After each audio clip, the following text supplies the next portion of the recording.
Assalamualaikum warahmatullahi wabarakatuh. Halo, salam sejahtera untuk kita semua. Kali ini kita akan mempelajari makna yang terkandung di dalam suatu tari. Sebagai contoh, kali ini kita akan mengidentifikasi makna pada tari gobuk yang ada pada masyarakat Melayu. Simak baik-baik ya.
Tari gobuk merupakan sebuah tari kreasi yang terinspirasi dari sebuah ritual pengobatan tradisional kepada orang yang sakit dengan unsur goib atau magis, yaitu dengan mengadakan pemujaan kepada mambang laut atau penunggu laut agar orang yang sakit tersebut dapat disembuhkan. Tradisi ritual gobuk ini sudah ada sejak zaman dahulu di kalangan masyarakat Batubara.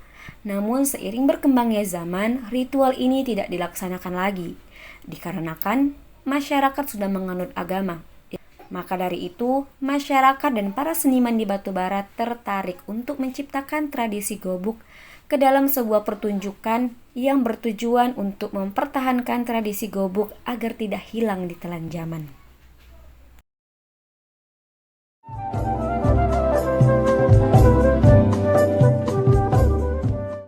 Terdapat dua jenis gerak dalam tari, gerak maknawi dan gerak murni.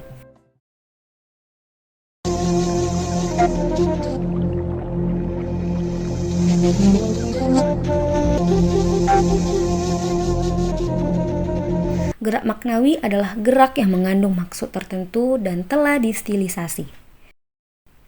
Gerakan utama pada tari gobok ini adalah gerak gubang,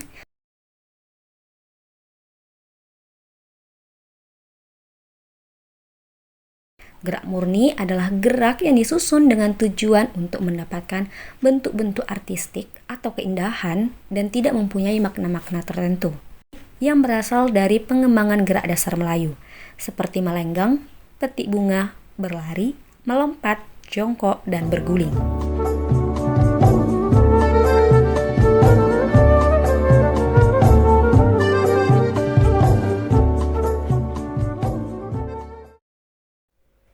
Sebagai contoh, tari gobuk merupakan tari kreasi yang di mana tarian ini hanya menggunakan musik ekstrinsik sebagai pengiring tari dan pemberi suasana pada tari berupa audio dari MP3 yang sudah mengalami proses editing dan penambahan sound effect seperti suara air.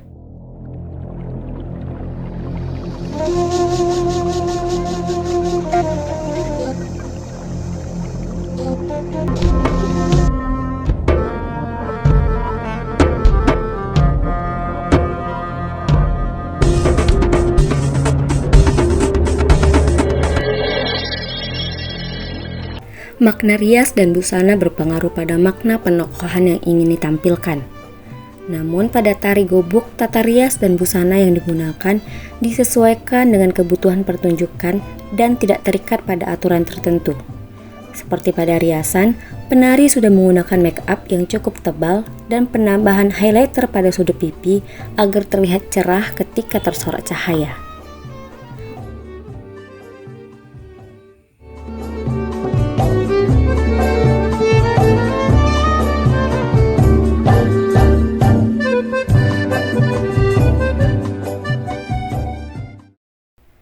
Busana yang digunakan penari disesuaikan dengan kebutuhan pertunjukan, yaitu dengan pemilihan warna yang cerah namun masih senada antara baju, celana, songket, dan selendang. Walaupun tari gobuk ini bersifat kreasi, harus tetap diperhatikan norma dan aturan dalam berpakaian sesuai dengan adat Melayu, yaitu penari perempuan menggunakan baju kurung sepanjang lutut, walaupun penari sudah menggunakan celana tetapi tetap terlihat sopan.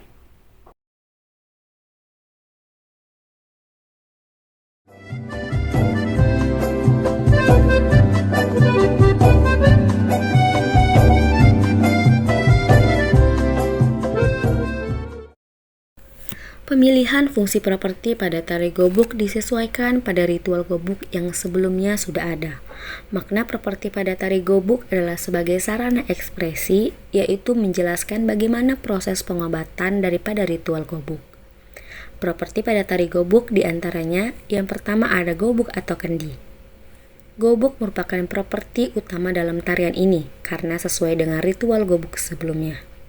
Gobuk akan digunakan pada proses pemanggilan roh yang akan merasuki orang yang sakit dan ia akan mampu berjalan di atas gobuk tersebut.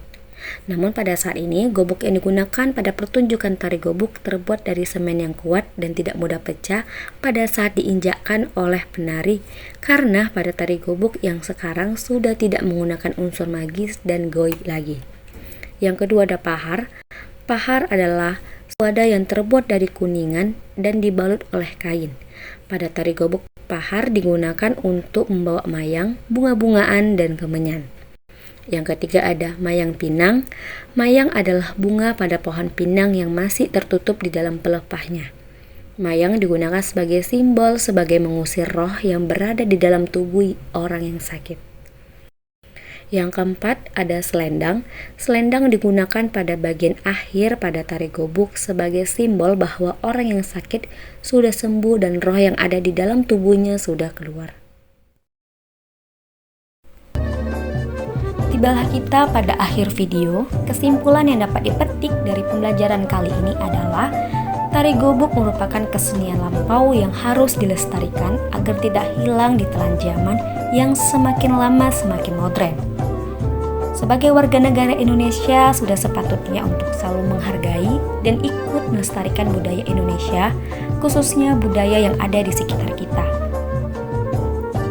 Saya tutup dengan wassalamualaikum warahmatullahi wabarakatuh dan sampai jumpa kembali.